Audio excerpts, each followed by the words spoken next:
Are you a true closer salesperson? Are you a business that has or wants to have actual closers as salespeople on their sales department? Are you a manager, sales manager, that wants closers to be talking to your customers and not just clerks or product information specialists?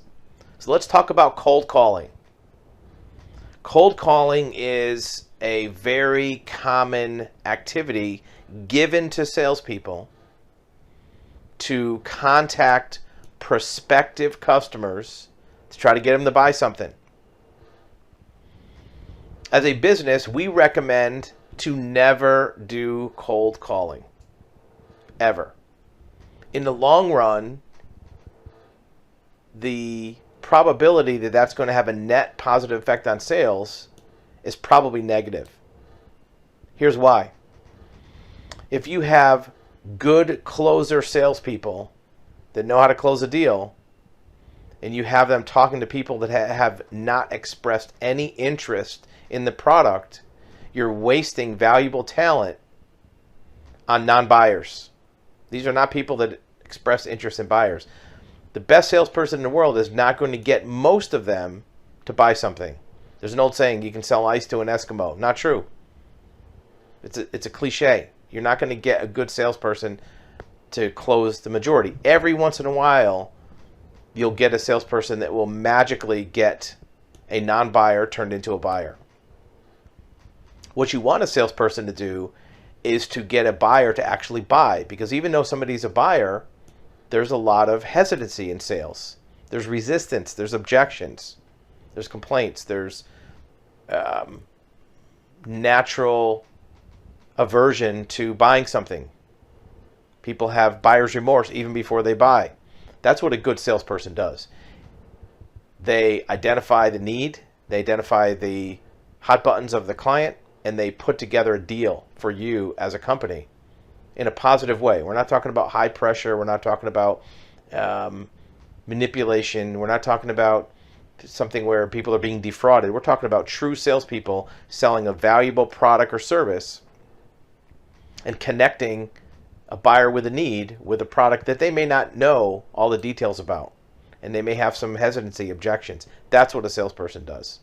A good salesperson, a closer, and gets them across the finish line. That's why they're called a closer. Most customers get almost to the point of sale by themselves. There's an old saying that, a dog with a note in his mouth could close that deal. Well, not really. But a dog with a note in his mouth can get you to the 3-yard line. The closer gets them across the 3-yard line. But that's the hardest part. If you throw closers against cold call customers, not only are you wasting their time when they could be talking to actual buyers, but you're eroding their sales skills. It's like taking a scalpel, a very sharp knife, and trying to cut a brick. You're just going to dull the knife. And that salesperson's going to become demoralized. They're not going to believe in themselves.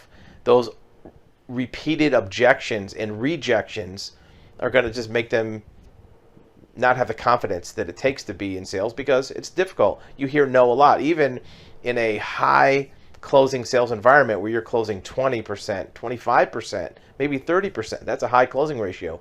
You still are rejected 7 out of 10 times, 8 out of 10 times. And that could be demoralizing. If you make it to where you're rejected 99 out of 100 times, you're just going to be demoralized. So what about the strategy of saying, well, we're going to take our new salespeople, our rookies, our newbies, our green peas, and we're going to put them on the cold calls? Well, there is some argument to be made of having a new salesperson get familiar with rejection and conversation and that kind of thing. But don't make it permanent, because they will never learn the thrill of actually making sales. They will never learn what it takes to make a sale. They're going to think that everything they do is a failure. That's a lazy way of sales training. You don't want to just have rookie salespeople talk to non-buyers and think they're going to learn how to sell. If you don't have a trainer or somebody that knows or wants to train salespeople, then don't bother hiring them and just talking to non-buyers. Develop a true sales training system or hire an outside training company, an outside training consultant to train your salespeople. You're better off doing that than having them spend all day talking to non-buyers and getting hung up on and yelled at and swore at. It's not going to make them a better salesperson. It's just going to make them miserable and hate their job and hate you.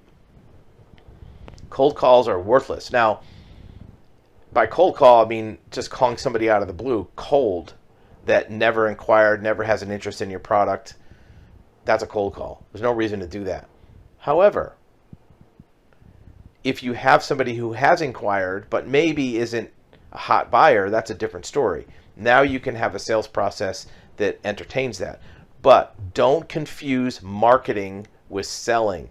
Marketing is having somebody become familiar with your product and learn about your product and be exposed to the availability of your product. That's marketing, sometimes called advertising. There's a progression from advertising to marketing to sales.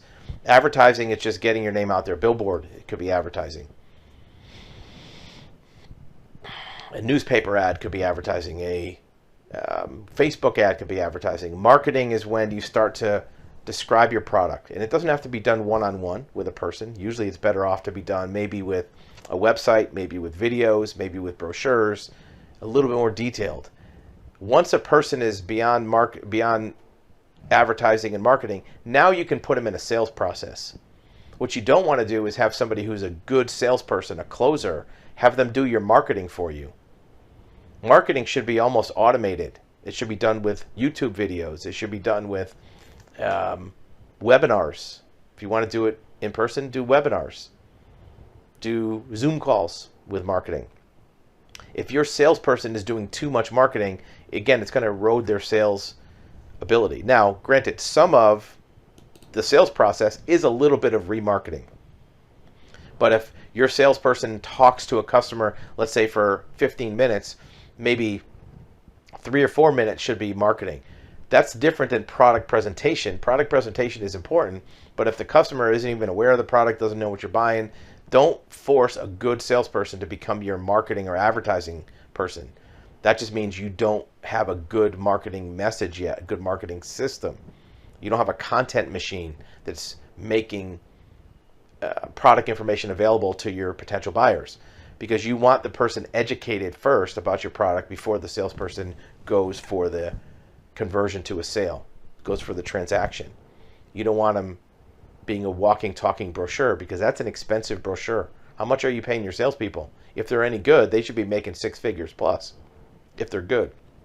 And if they're that good, 6 figures, that's a lot of money, right? That's $50-$60 an hour.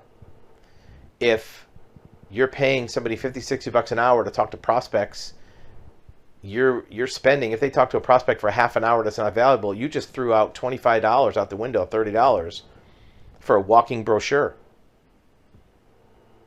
You want your salespeople talking to people who are buyers or potential buyers or high probability buyers.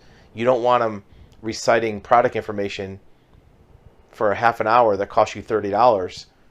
You could send that customer a cheap Android tablet with all the information on it as a gift for $30 that would give them the same info and probably have a better effect, because now the prospect can listen to it at their own convenience. They're not roped into a corner with trying to get off the phone with that salesperson. So first of all, get your good salespeople off cold calls. Really get everybody off cold calls. If somebody calls in, that's not a cold call. That's somebody who's inquiring. That's an inquiry. Now, it may be a marketing inquiry or a sales inquiry. That's up to you to decide which one it is. You want to assume it's a sales inquiry. If it needs a little bit of marketing, maybe you have a marketing person first talk to the customer to give them some information. As soon as there's any buying signals, what's the price? How long does it take? What's in it for me? Now it goes to a salesperson. And maybe those first line marketing people can become salespeople. Maybe they're being trained. But again, don't confuse marketing to non-buyers or inquiries with sales training, because they're not going to learn by themselves. They're going to learn from an expert. Maybe it's a good salesperson in your company that trains them. And again, training is different than management. Managing salespeople is an important process. Keeping them organized, focused, motivated. That's different than training them. Maybe the same person trains and manages, but they're two different skills. There's some great managers who know how to manage processes, manage people, but are terrible at training, and vice versa. There's people that are really good at training salespeople, but don't know how to manage a group of people, keeping them organized. Neither skill is better or worse. It doesn't make you a bad person if you're not good at management and you are good at training, but just make sure you're defining the two. And newsflash, your top salesperson isn't necessarily your best trainer. Your top salesperson is probably not your best manager. They have a skill, creative skill with customers. They may not be able to manage things like schedules and motivation, that kind of thing with salespeople. They could maybe train them, but manage that process too. Manage the training. And don't confuse those three things. Marketing, cold calling, management, training. They're all different things. A lot of times they're grouped together. Talked to a colleague a few weeks ago who is a good salesperson in a company. He's a younger guy, up and coming. And he was working for a company that he really liked. And he was a good salesperson in that company.